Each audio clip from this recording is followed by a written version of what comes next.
morning shine, shine, shine. Las Vegas, shine your light on me. Welcome to Las Vegas Tonight with your award-winning host, Dale Davidson. Dale interviews fascinating guests from top-ranked celebrities to people just like you who have an important story to tell. For more than 15 years, Dale is broadcast every week from the fabulous Las Vegas Strip. He finds the people who really make Las Vegas a one-of-a-kind city and lets the world know just what's happening in this remarkable town.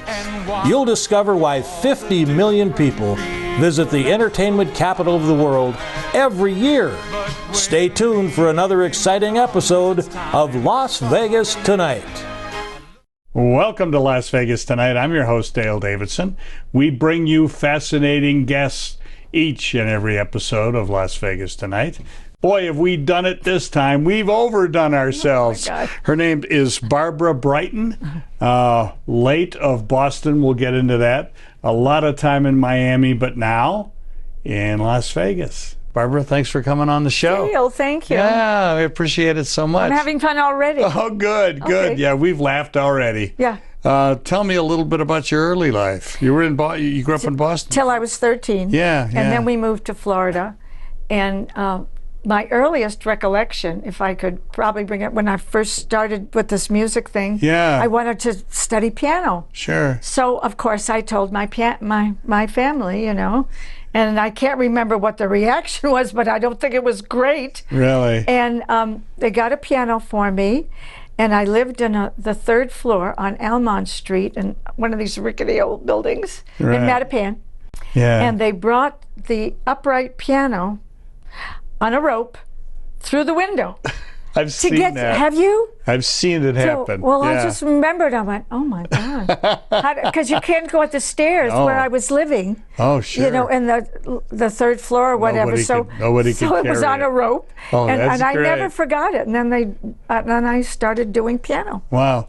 Yeah. Now, your parents were not show business Not types, at it all. sounds like. No. What did your dad do for a living? He managed clothing stores, and Okay. when we moved to Florida, he managed Barron's men's store Wow, okay. in Bal Harbor. Oh, yeah. But the family was always in menswear. Oh, okay. My grandfather was in a store called Kennedy's in Boston. Oh, okay. And I remember very little of him. Yes. But I knew that he worked there, and that was my father. He did business with Wow. clothing. One of his businesses. That's a neat story. Yeah. So, but they were kind of opposed to show business for a life of their little girl? I think so. Were you? Yeah. Yeah, I don't think they knew what I think was... every parent's like that. Yeah, it's so risky. Because they don't know what was coming. I mean, there's Yeah. nobody in our family that was later on going to go to New York to do Broadway, you know, when you're growing up. Yeah. And that's just... I said I wanted piano lessons, so they gave me piano lessons. They didn't know it was just the beginning of the end. You know? Yeah. So, how did you discover you had singing talent? Did you just start singing along with your piano playing, or what happened there? No. Well, let's go back a little bit. Sure. Because after piano, I studied dancing. I did a, let's say, a recital at Harriet Hochter. She was a toe dancer on Ed Sullivan. Oh, really? Yeah, and I was maybe 13, I don't know. I have a picture of it somewhere. Maybe you'll see it later, in a tutu. And I was doing, A, you're adorable, B, you're so beautiful, C, you're a cutie full of charms. Okay, so that was my dancing, right? Yeah. Then after that, my mother was in the audience, and I ran out. How was I, you know? And I said, I have to go backstage. I can't be out here. I have to go backstage. And had to be in show. I was bit. I was totally That was bit. it. That was it. You were my bitten God. by the show I was business bitten. bug. That's right. Right then. You can't explain why something like that happened. Yeah. Why didn't I just sit in the audience with my mother afterwards? No, I had to be backstage. I still have to be backstage. You knew somehow. It's just something that the presence or something. I don't know. You're destined. I think it's destiny. Yeah, I really do. It's almost like it's in your genes. You know, I've interviewed people a lot of people in the entertainment industry, and they all kind of say the same thing. Yeah. And especially they like hearing this. Isn't that a great thing when people applaud you? Yeah. give you a standing ovation. You know, that's I'll tell you something incredible. else that turned my head, if I may. When I was Sure. a kid Sure. in Boston, we went to see, I think it was vaudeville, probably vaudeville. Right. And I went to the theater. I can't remember the situation, but the stage came up and there was blue lights on. And I said, that's for me. Yeah. Blue lights. Look at my age. I never forgot the blue lights. Yes. I'm going to be in show business. Wow. Yeah. Isn't that something? It's funny, isn't it? Yeah. So the family picked up and moved to Florida. Miami, right? Or Yeah, Miami when I was area. 13. Yeah. And tell me what life in Miami was. Well, I decided I was going to go myself singing lessons, and nobody was going to stop me from piano or dancing. I'm going to sing. So I paid for my own singing lessons. You did? Wow. Yeah, I did. Wow. I wanted to sing. Wow. That's incredible. I know it. And did you take piano at the same time? No. No, you were No, just I didn't. knew you wanted to sing. Yeah. Yeah. I What know- happened to that piano that got pulled up I by the don't rope? know. It was an upright. It was. I don't know what happened to that. That's But I remember funny. my teacher. Her name was Miss Gerber, Mrs. Gerber, Arlene Gerber. Right. Interesting how you think about. Sure. You remember these things when you're young, and she taught me a certain way. A left hand. You know, there's a left hand and a right hand. Sure. And she taught me the quick way.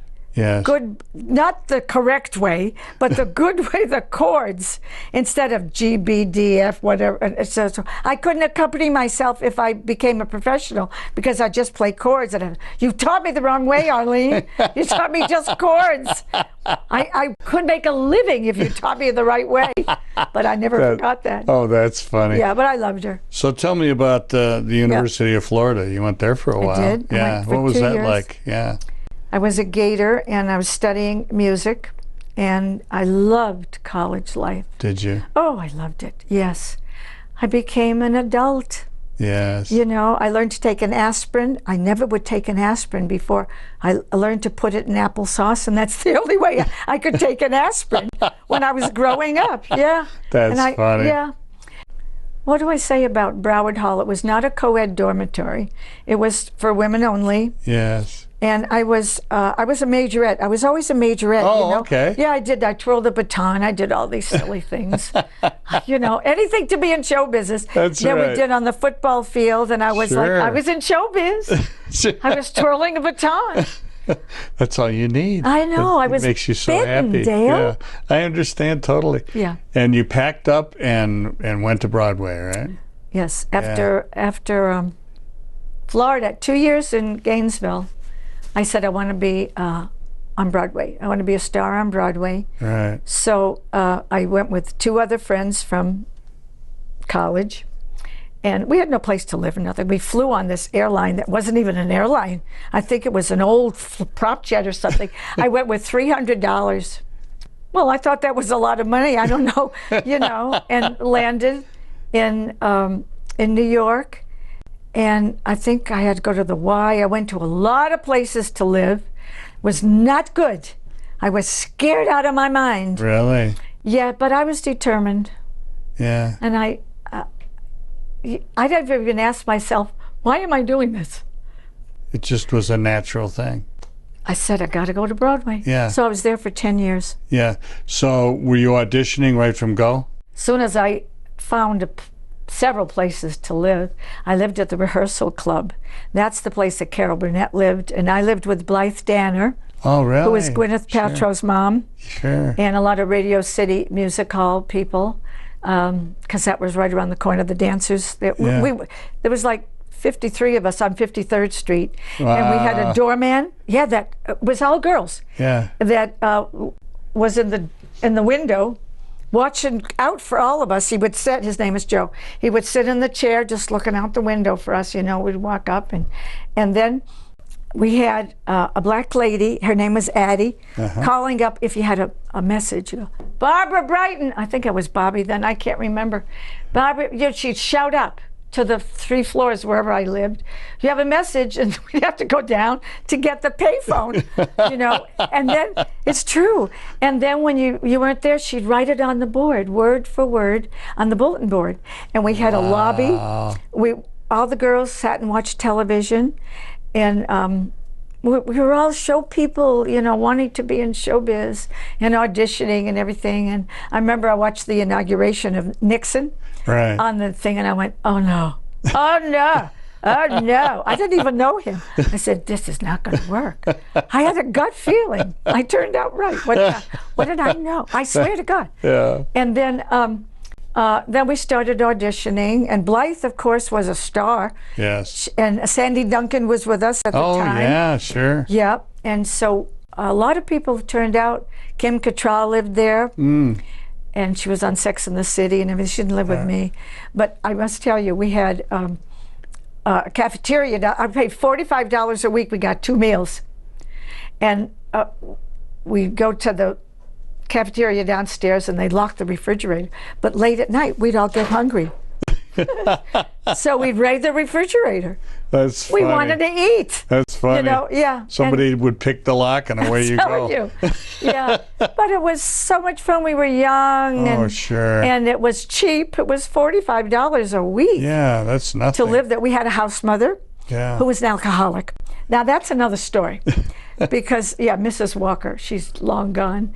But she'd watch all over us because she was a house mother. Yeah. You know, not a girl. Those were good days. Yeah, but I loved her sister became house mother after her. That was Mrs. Campbell. She was not an alcoholic. She was wonderful. Yeah. And it was just a different time, a different world. Yeah. And were you working a lot on Broadway? Well, I started to get shows on the road and summer stock. Right. My first summer stock was at Surflight Summer Theater in Beach Haven, New Jersey, $5 a week. Wow, all the money you can stand. Oh my God, I loved it, and I got to play a lead every week. We all had a lead in a different show. You'd alternate. That's right. Yeah. And 10 Broadway shows, and we just, you know, you learn to live with people and sleep on a cot. And it was in Beach Haven, New Jersey, and you learned a show. Yeah. $5 a week. Yeah. I was 21 years old. Wow. What were some of the shows? Do you Music remember? Man, right. And I did Mrs. Toffenmeyer. I did Ado Annie in Oklahoma, which was a nice big lead. Yeah, and I got all the reviews from all that stuff and the yellow reviews because it's old. Yeah, but I saved them all, you know, from a scrapbook. Oh, that's sweet. And everything. And I did so many shows on the road, but I'm trying to think of the shows that I did. The Music Man. I saw on a lister that How to Succeed in Business. That was on the road. I did that later on. Yeah, okay. Yes, that was the best show I ever did. That's a great show. It was Bob Fosse, and I have to tell you, we had to sing, dance, and act. Oh, wow. And was he tough? Was he a tough Well, I didn't work for Bob. No. Yeah. It was his show, though. Oh, But I did it with Daryl Hickman. Oh, okay. And Milwaukee and Madison, Wisconsin. Oh, wow. And I thought, and I did the comedy lead, you know, and I had to run in. Want to know what my big line was? Yes. No coffee? And I ran in. Why am I saying this? Well, it made sense. Yeah, I know. And somehow it they made gave me sense. the comedy line. Oh, that's terrific. Yeah, it was a great show. My favorite show. Oh, is that right? Yes. Of all that you did. My favorite show. Yeah. Now tell me about your famous uncle. Oh, Leonard Bernstein? Leonard Bernstein. Yeah, he's in the family. He's related to my aunt's family, my father's sister. Oh, okay. Sister-in-law, my father's brother's wife. And they wanted me to meet Leonard Bernstein when I got to New York. Yeah. So they arranged it. And I went to meet him, and his secretary said, he's too busy, he can't see you. Wow. What? What? Don't you know? Oh, I was hurt. Oh, yeah. And I told my family, they couldn't believe it. And I said, I want to meet him. Yeah. He can help me. Sure. Well, you did fine on your own. Well, you know, you've had a great career. Thank you. It's not over yet, Dale. That's right. Please keep saying that. It's never over. Till it's over, right? Until it's over. Right. Till the final curtain rings down, right? Tell me a little bit about traveling on the road. That's a different thing, isn't it? And especially if you're doing a show, you know, you're close knit. You have a lot of people. It's your family. Your friend, yeah, it's your family. But it's also has its travails, doesn't it?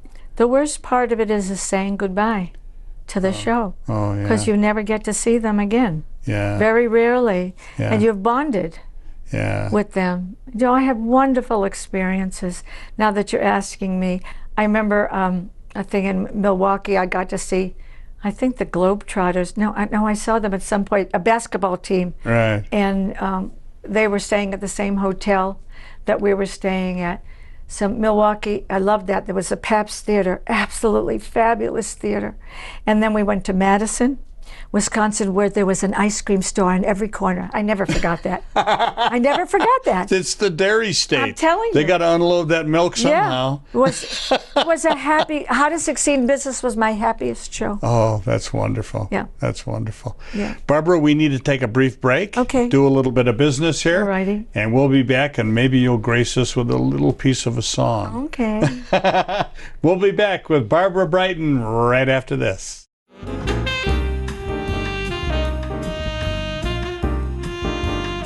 Hi, I'm Dale Davidson, host of Las Vegas Tonight. You know, radio has an enduring place in the heart of America. Sometimes it's music that can enliven your spirit or keep you company when you need some. More often for me, it's just been the right spoken word or two that can quiet my mind and soul.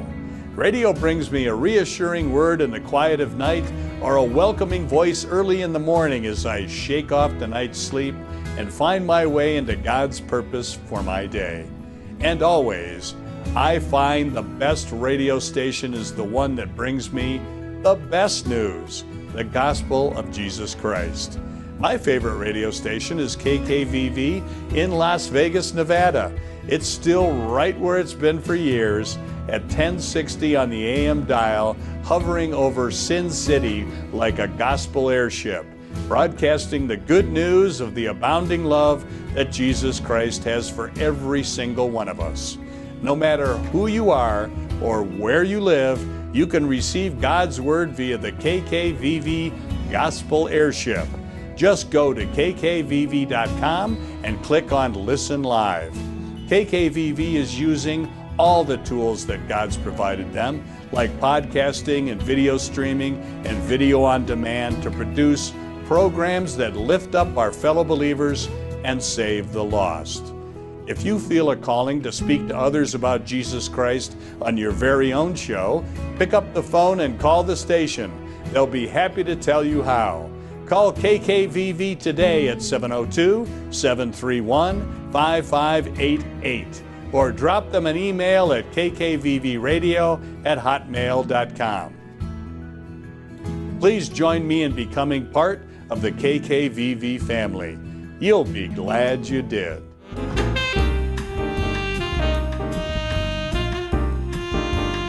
Hello, everybody. I'm Dale Davidson. Welcome back to Las Vegas Tonight. We've been laughing and laughing during the break. You missed some pretty good stuff, but if you stick around, it'll be even better.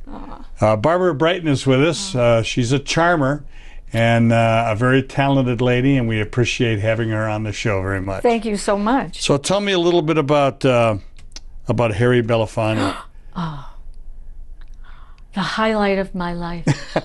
It's true. Was it? You want to know how I came to Vegas? Yes. 50 years ago? Yeah, at Caesars. Yes, and I took that picture in the old parking lot when I was Bobby Brighton. That was my other name before I changed it there to Barbara. It is, Bobby Brighton. Yeah, the old parking lot. Yeah. And I said, Right in well, front of the when would sign. I ever see my name in lights again? So I said, I got to take a picture of this.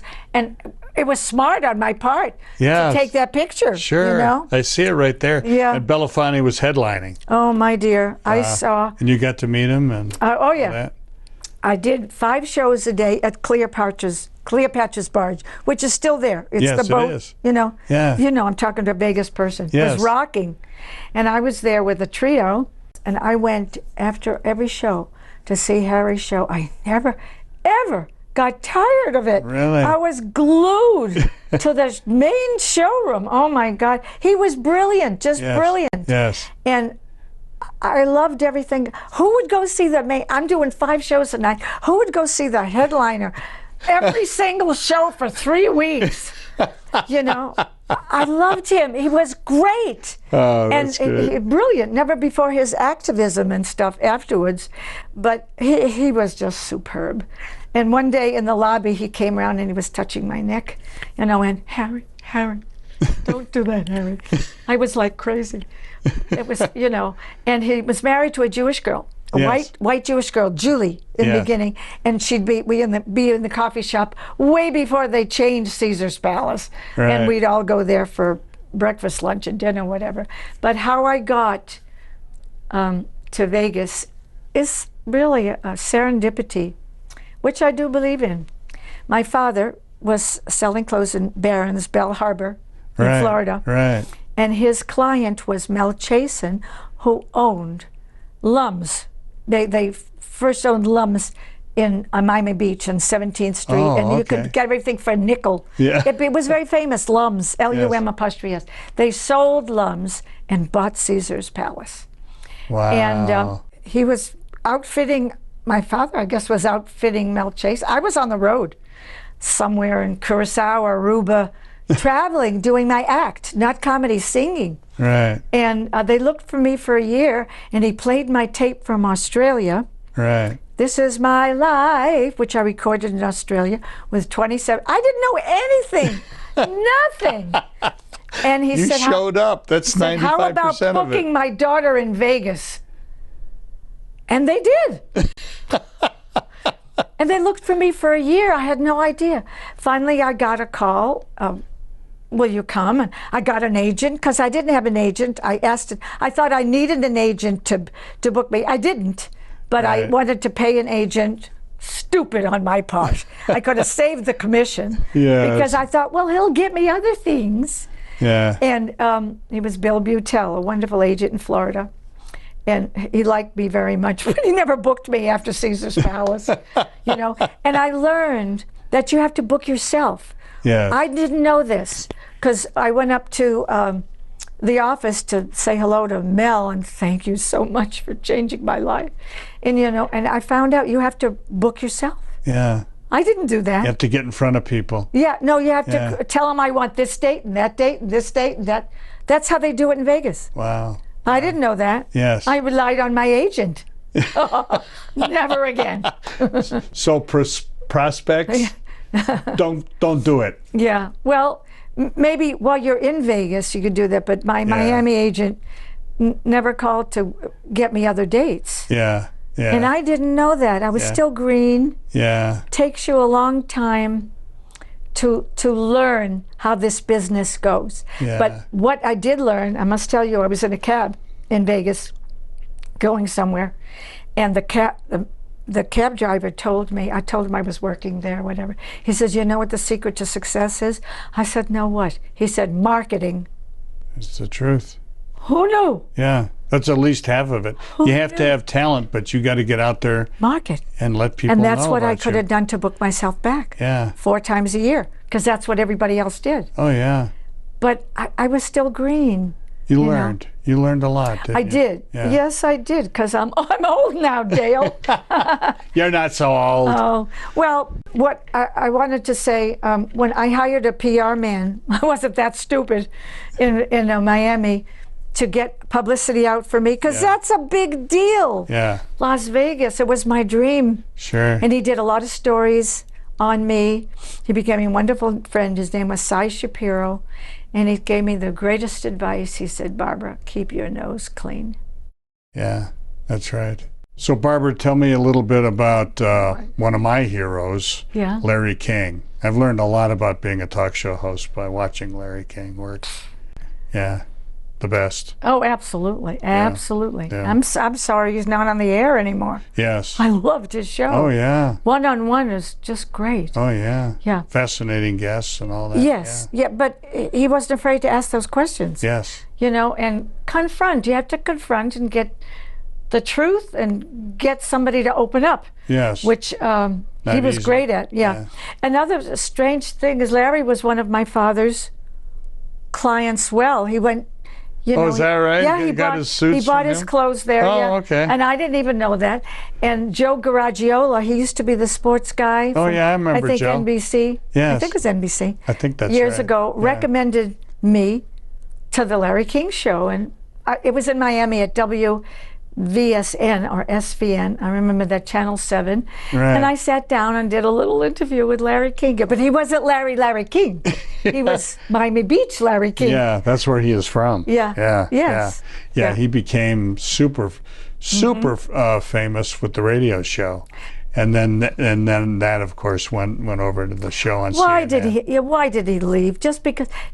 Is it age? What makes somebody do that? Yeah. Because his brains never stopped. Yeah. And people loved watching 6 o'clock. We loved watching his show, right? Yes. It was airtime. Watch it. Larry Yeah. King's on. Yeah, that's I felt right. that way. He had some great guests. Yes. He really did. So that was my experience with Larry, and through Joe Garagiola, through my father selling clothes again.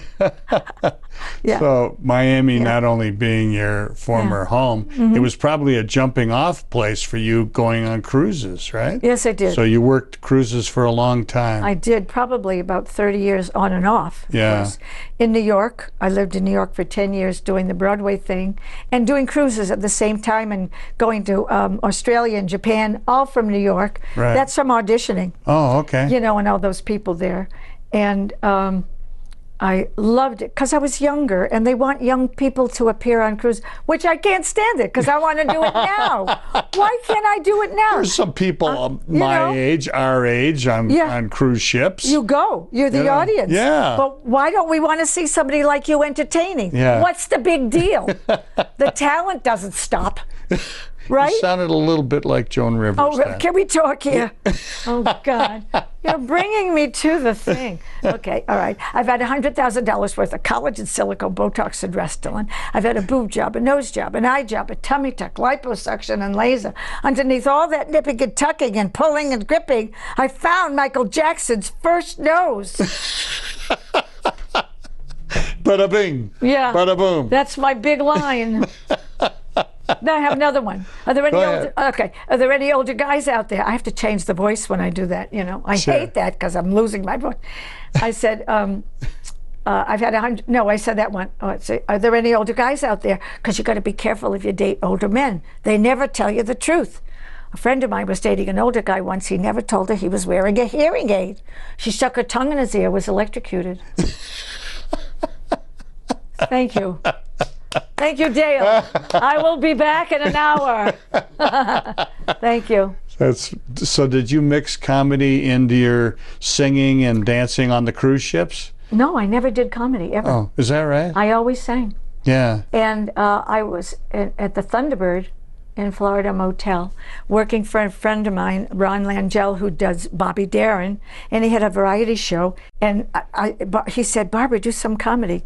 I loved the comedy. I loved to hear the audience laugh. I liked it better than music. Did you So I really? started doing comedy. Oh, wow. And that's what happened. Wow. Right. And so where did you do the act? Where did you do Joan Rivers? Well, on the road, or where were you I've done that on the road. Yeah. But when I was in Florida doing the various shows, my agent said, Barbara, we have a red carpet for you. You have to go to Oshkosh to be, you know, and I went, what do you mean? I don't know if I could do it. I've never done it. So I went on the red carpet, and I said, who are you wearing? They loved it. So they said, we'll book you. I said, I'll do it. Okay. But then I learned how to do it. I was very good because I was interviewing people on the red carpet. I didn't know what I was doing. There was paparazzi, you know, and I put the boa on, and I got I became Joan. Oh, that's hilarious. Yeah, and that was, I reinvented myself as Joan. Oh, you did? So when I came here to Las Vegas, they branded me as Joan Rivers. That was it. You were typecast. Oh, God. But I'm a singer. Please catch on 100 years singing. Why don't you book me as a singer? You're too old. Do comedy. Yeah. So they called me for corporate shows, and corporate shows do pay money. They do. Yeah. Thank God. That's a great payday. Yeah. Yeah, it really so is. they come along whenever they come along, and they brand me as Joan, and I do Joan. Put on the boa, put on the glitz, and I like it. And I have an act. I had an act written. Oh, wow. Yeah, not just a couple of lines. I had a comedy writer. Yes. And she was very good in Florida. She died, and I really need her. So you had 20 or 30 writer. minutes, whatever. Oh, yeah. Whatever it was. But I also do a little Rickles. I improv with the audience. I learned how to do that when I was working, just talking to them. Insult comics? Yeah, not insulting, just, are you married? I can see you don't have a ring on your finger. I mean, stuff like that. I was comfortable talking to an audience and improving outside of my act. Yes. I love to do that. Yes. Yeah. When I was doing corporate gigs as a stand-up, I did some stand-up You did? work. Yeah. Oh. Yeah, my opening joke was just like that one, sort of. What was it? I'll steal it. Yeah. Come on, You're Joe. welcome to it. Okay. I used to say, isn't it wonderful that all these older gentlemen have brought their nieces here to the show? And almost always got a laugh because it's so true. So how did you segue into being a talk show host? No, it's a weird thing. I was in radio and doing interviews and that sort of thing. Notice how I deflected? Yeah, you did. You gotta. Yeah, that's a good way to do it. Well, I didn't know you were a stand-up. Yeah, and then part of what I did was MC work and stand up at corporate events, just as a way to make some money. And money. And the travel got to me. I thought my dream, and maybe you succeeded at doing this, my dream was to just work in Vegas, long-term gigs in Vegas, and then to get off the road, you mean? get off the road, but it never happened. I ended up traveling more than ever. Did that happen to you once you were here? Well, as you get older, travel becomes less. Yeah. Because you're not invited to do that. It's a young people's world, Dale. Yeah. I had to accept it.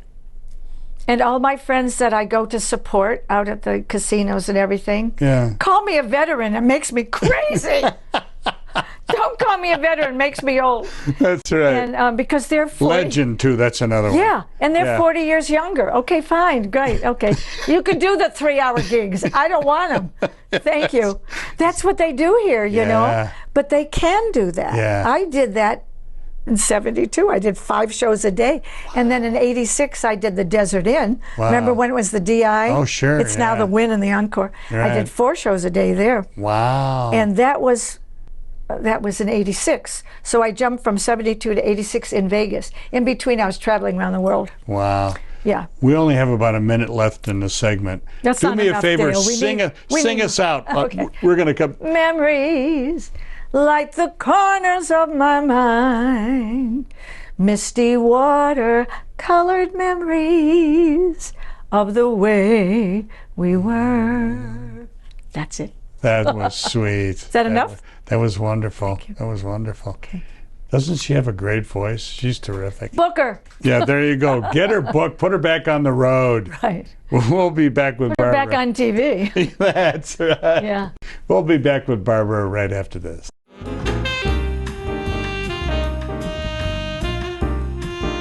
Come over here. Come on the red carpet. You look stunning. Chris Christopherson, you look fabulous. Oh, my God. And introduce me to your lovely lady. Leanne? Yes, she's up for 2 awards tonight. What is her Oscar? For what? Film? What film did you do, darling? Let's look at the camera, sweetheart. You look very pretty. What a handsome couple. Did this dye? What is this? Just a second. All right. Who are you wearing? I love it. Who are you wearing? Who am I wearing? Yes. Oscar de la Renta. Oscar de la Renta. I knew it.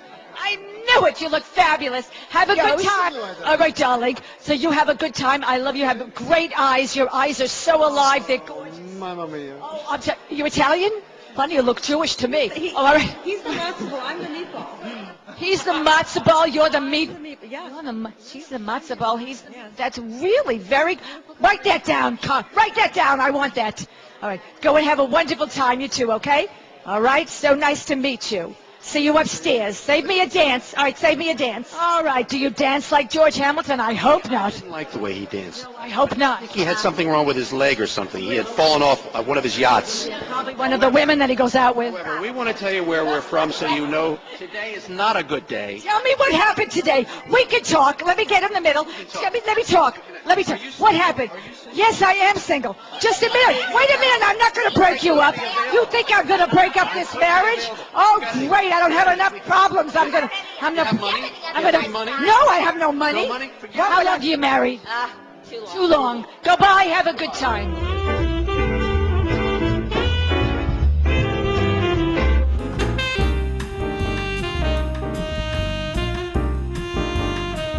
We're having a ball with Barbara Brighton, my very special guest on Las Vegas Tonight. I'm your host, Dale Davidson.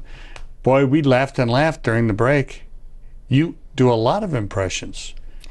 She was doing Ethel Merman. She said she will not do it on camera. Right. But Well, I you were great. remembered that's how I used to audition Yes, for Broadway, you know, for 16 bars of Ethel. yes. You know, they say sing 16 bars, so I did. So Everything's Coming Up Roses was her big hit. And I still have sheet music. That's Yeah. what I did. Then they asked you to do a head voice. Fish gotta swim, birds gotta fly.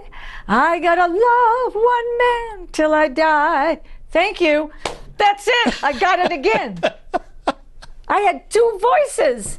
When am I gonna get a job? It's true. It's all It's brutal, isn't it? It's terrible. You never get I don't over want to it. remember this stuff. You never get over it. No, never. No, I did a lot of television acting and commercial acting, so I would audition. Yeah. And they talk like you're not a person. In front of you, say, well, you know, he's a little overweight. What do you think? You know, or, you know, that nose. I can't live with that nose. You know, that kind of stuff. It's painful. Yeah, they just really don't care about you. No. I must tell you, I got a first national commercial I ever got in my life Yeah. in L.A., because I lived there for 21 years. By the way, I was on the soap opera General Hospital I for was 3 going to years. ask you about that next. Yeah, that was great training. And while I was doing that, I was auditioning naturally for a commercial, and I never got anything. And my agent sent me out for a Mae West commercial. Mm-hmm. And I could do Mae West, you know, the voice. I got it, by the way. But in the commercial, I was on with Brad Garrett. Now, Brad became very famous in Ray Romano, right? Yeah. Look at me, I'm still here. Yeah. He's everywhere, right? And He's got his own comedy club Oh my here. God, yeah. And I yeah. asked him, I said, could you give me a gig? When I saw him in LA, he says, we only use LA comics. Brad, remember me? I was in your commercial. Did he want to know me? But he was, yeah, it's true. He was the tallest guy in the world. He's huge. Huge. He's almost 7 feet tall. Right. Yeah. And he was playing a monster. Yes. And I was doing Mae West, so I had the way. I have to tell you, I was doing a 9-to-5 job for Datsun. I remember that, and nobody was in the office because you had to do jobs to sustain yourself. Yes. And I didn't know I was going to get called back, and I get a call from my agent. She said, "Barbara, you got the job." What? I screamed. Nobody was in the office. I couldn't even say thank you. Nobody was there. I was so excited. She says, "They booked you." I said, Oh, God. that's so great. I tell you, nobody, I will never forget that. Yeah. I'm doing this stupid temporary job. Yeah. Did a lot of temp jobs. Oh, yeah. So I had to do Mae West, okay, because I had to play Mae West. That was the Yes. audition. So they outfitted me with a wig from here to here, and it was a mermaid. They, you know, I couldn't move. They made a mermaid. We shot for 3 days. The guy got Cleos all over the place, the director. Wow. I can't remember his name. It was just superb. Brad was in the commercial. And I said, "Not bad, big boy. Why don't you, why don't you come up and see me sometime?" You know, all of a sudden I became Mae West. I mean, sounds a lot like Joan Rivers. I could do Mae West. I got it backwards because a girlfriend that I lived with in Florida says, "This is how you do Mae West." And I got everything wrong. I said everything wrong, like her line. Right, right. And I can't remember what it was. Says, "Barbara, it was backwards." But they liked me, and they liked me. It was backwards. I got the voice, and I got the commercial. Isn't that amazing? Yeah, it was It really amazing. It was is. a national. Made $5,000. That was great. Oh, huge money! Yeah, I got Because I on was poor. a national spot. Yeah. and it never. I got checks for years. Well, I wouldn't go that far. Yeah, they kept running it and running it and running it. So that's what you want. That's an annuity to get. Yeah. A network spot Yeah. that just keps renewing itself. Right. Tell me about General Hospital. What was it like working on a soap soap opera? Yeah. A lot of hours, and I had my own dressing room. I played the intensive care nurse, Okay. and I worked with Rick Springfield. I guess that's Wow, the name that sure, everybody would know. sure. And at this Yeah, particular he was a headliner here for a while too. nice man. And Yeah. at the time we were shooting, he couldn't remember his lines. Really? Yeah, and he was anxious. And I don't know what I said to him, but he got it. He calmed down. Oh, he calmed down. It was nerves, yeah. Yeah, and I don't know what I said. God told me to say something. Yeah.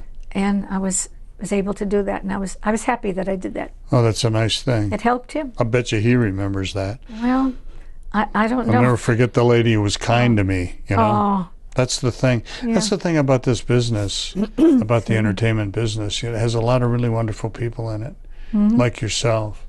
But pay it forward. Pay it forward. Yeah. That's what you need to do. Yes, you do. And I do see that here, you know. And surprisingly, there are a lot of people who work here in Sin City who are people of faith. You know, Jews and Christians, and you know, you name it. And there have been revivals here, where back in the '70s, they told me, like on Mondays, which is dark night, right? That's when all the shows are dark. Yeah. There were 70 or 80 Bible studies going on in the Strip and around the city. Well, I went to a Bible study in L.A. with Al Kasha, who won 2 Oscars. Did you ever know Al? I did know Al. Yes, Yeah. and I was Jewish, and he was Jewish. Yes, I still right. am Jewish. Yeah, But yeah. I went to his Bible study, That's nice. and it was, Oh, I know it. I knew him. yeah, he passed away. Yeah, I know. Yeah. He was on my talk show in Oh, is L.A. that right? Yep, and with his Oscars. I made him bring the Oscars, and I picked it up, and I went, this is heavy. Yeah, because he went, there's got to be a morning after. You know, he wrote that for the Poseidon Adventure with his yeah. partner, Joel Hirschhorn. Oh, wow. Yes, and but it's interesting. You'd say Bible study. I enjoyed it. Yeah. I learn a lot. I go to church on Sunday with my neighbor. Oh, is that right? Yes, I do. I Yeah. went to the physical church last week, and we watched it at 11 o'clock on Church Unlimited with Bill Cornelius, is the pastor's name, Yeah. in her apartment. And I said, he said something great. It was all about forgiveness. I go to that. Yeah. I listen to what you have to say. Yeah, You know, for me, it's touching, and Yeah. I changed. I called a lot of people. I forgave them after that. Yes. I did, including my family. Yeah. I did, That's. because I was mad. You were mad at. Yeah, and after Yeah. that, I forgave them. Said, I'm going to be the bigger person. Yeah. And I did it. You know, that's hard to do, is particularly with family, to forgive. Yes, it is. You know, but I can't think of anything that lightens your burden more. You know, than Well, to forgive who are we? somebody Can't sit who's in wronged judgment. You. Yeah. You know, we're not God, and how can I judge you? Yes. You know, I can't judge myself. Judge not, lest Lest ye not ye be judged. Isn't that how it goes? Yeah. Right. And it's true. Yeah.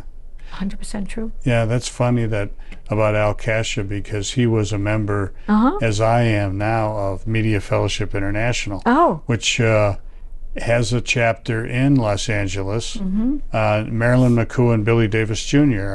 are the leaders of that Oh. group in L.A. Uh-huh. And people come from all over the L.A. area Mm-hmm. to their house once a month for a Bible study. Well, we went to Al's house in Beverly Hills. I know you? that. Oh, yeah. Besides, I had a mad crush on him. Did you? Oh, my God. He Who was can another blame friend you? of my father. Oh. Look, everything's through my dad. Thank you, Dad.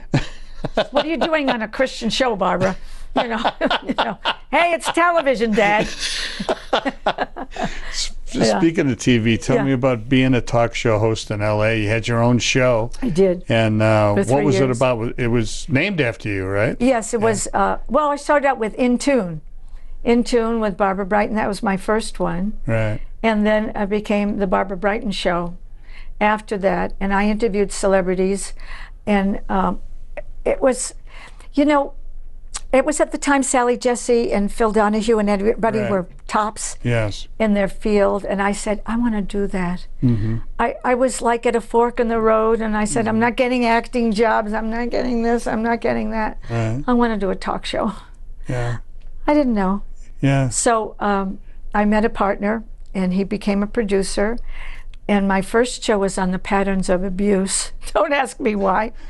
I went to abuse. I got a battered woman, and 2 therapists from Chabad Oh, okay. in L.A. Everything was in L.A.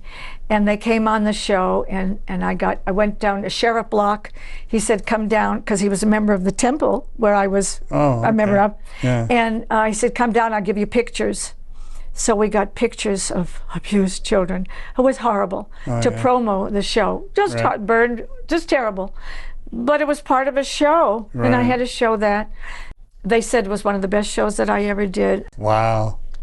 You're a pro. That's why you're so good at this. Thank you. Yeah. When you were on the road, you did the same role often over and over again. Yeah. How do you maintain your enthusiasm, your energy, and just the joy of acting when you're doing the same thing night after night? It's just so exciting. Is it? Yep. I wouldn't even think of the sameness or anything like that. I would just be in the character and be happy to be there. Yeah. Really, nothing was redundant to me. Wow. I was never bored. I was just so excited to do it. Oh yeah. Yeah, That's me. yeah. Well, I think people who are attracted to show business have that personality. You know, and you have that joie de vivre. You know, you have a. I love it. great I can't joy. wait to go on. Yeah. I really can't. Yeah. And that's why when they introduce me, I go, get off already, because I say to the MC, no, it's funny, I was just at the Sterling Club. You understand this, right? Yeah. It's, you know the Sterling Club Yeah, I here? do. And, It's a I was beautiful doing venue. a comedy night with Yeah. two other wonderful comedians, Michelle Lafong, who was very famous for doing Senor Wences. He left his legacy, and Penny Wiggins, who was the star of Magic or The Amazing Jonathan for a long time. Right, She's going okay. on too. So there was three of us. Yeah. And Stefano DeSanto, who is a recent friend of mine, he'll love this because I'm mentioning him, put this together, this comedy show. Right. And he said, Barbara, I want you to host. I said, don't you want me to headline? No, I want you to host. And I want you to do Joan. So, okay. So he was introducing me, and he said something about, and Barbara has appeared in 8 shows. 10! I said 10 Broadway shows. Get off! And then he didn't say the right. My thing is Florida's answer to Joan Rivers before surgery. He screwed up the line completely. And I said, that's enough for you. I'm going on. He messed up my line. And you were totally in character. Oh, yeah. And I said, let me go on. Oh, that's so funny. Yeah, I do. And That's because so I'm ready funny. to go. Oh, yeah. Am I crazy or what? Oh, you're not crazy. Oh. You are a performer. I guess maybe that's the same thing. Yeah. All of us who crazy perform are performer. a little crazy. Yeah. Yeah. Well, But we I'll are. tell you what, it's been crazy fun having you on the show. An hour has ripped by. Gosh. It's hard to believe.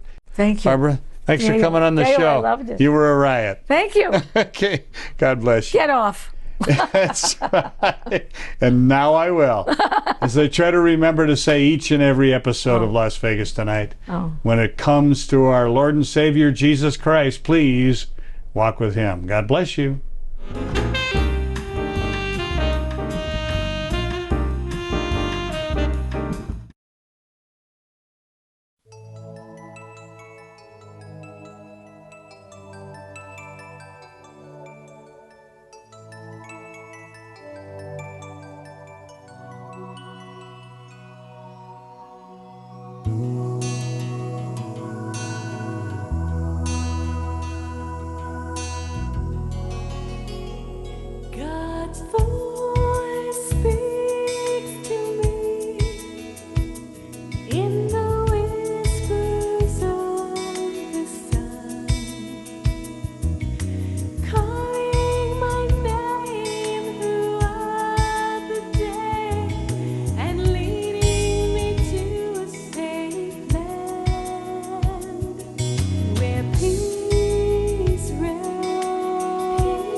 Across the ages, humanity is often gathered in prayer, especially in times of crisis and need. It's a natural response, but who are we speaking to? Is prayer merely a platitude or emotional cliche? Yahoo! Or is there a God on the other end of the line? And if so, can we speak to him? And what is he saying? What exactly is prayer? Theologian John Piper describes prayer as intentionally conveying a message to God. He also outlines 3 main approaches to prayer, which each depend on how you view God. If your perspective is that God is in everything and everything is God, including you, me, the sunrise, the humpback whale, the smoke lightly wafting from his head. Well, you get the picture. Prayer from this perspective is all about connecting with the divinity within us and around us.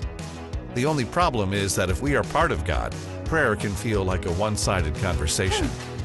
If you feel like God exists, but he's distant and unapproachable, then prayer can become about developing special techniques or higher levels of devotion and holiness in order for our words to reach God's ears. Hello? Or we just give up trying. However, when you read the Christian Bible, God shows himself not to be distant or silent, but to be personable, accessible, and a creator who speaks. In the creation story, we see him literally speak each created thing into existence, as if to open an external conversation with his creation. Howdy. And throughout the Bible, he consistently speaks to humanity. So if God speaks, Ciao. how do we speak to him? A big part of God's conversation with humanity was the person of Jesus, who God sent to earth as the human manifestation of himself. Thank you very much. So that he could talk to us directly. The Bible literally refers to Jesus as the Word, God's Word. And he gave a direct answer when his friends asked him about how to speak to God. Jesus says prayer is simply and honestly talking to God. If something is on your mind, if there's a situation where you don't know what to do, you can talk to God about it. You don't have to pray in a church, and you don't have to sound religious. God loves you and wants you to be real with him. You can pray out loud. You can pray silently. He listens wherever and whenever. So how do we hear God? God's voice is described in the Bible as a still, small voice. Many people hear back from God by quieting the noise around them and pausing to listen. Or by reading the Bible, which God also calls his Word. The more you talk with someone, the more you get to know who they are. The God who speaks has started the conversation. If you haven't spoken in a while, why don't you try to pick it up again? It could change your life.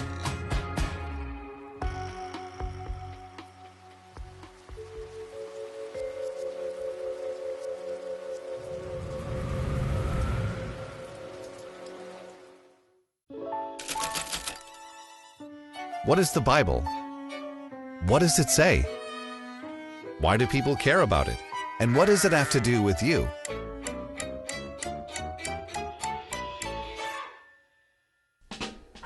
Christians claim the Bible was authored by God through human hands to share his story and help us understand who he is. It's a diverse collection of literature, including historical accounts, poetry, stories, and wisdom. It contains mind-blowing adventures like men being thrown into a fire-filled furnace.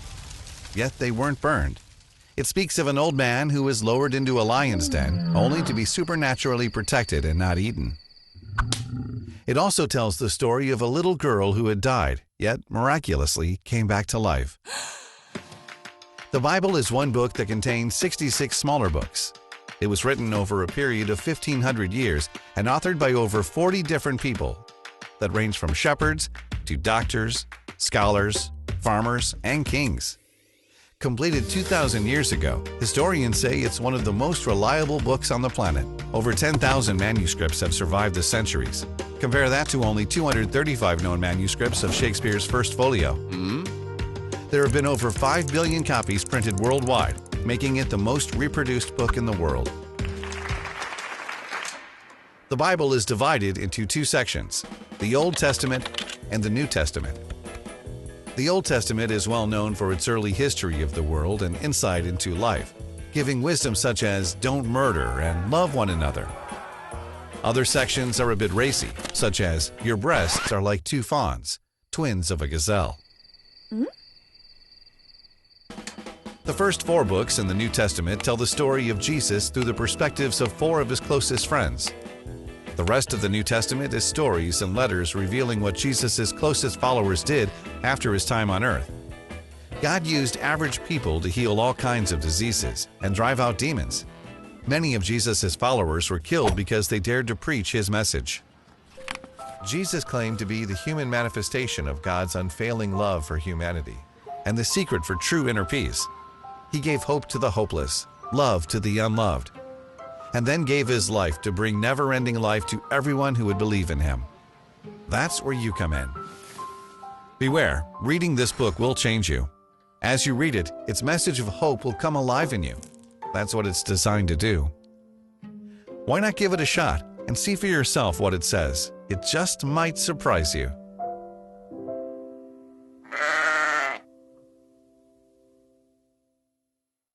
Come on and shine, shine, shine. Las Vegas, shine your light on me.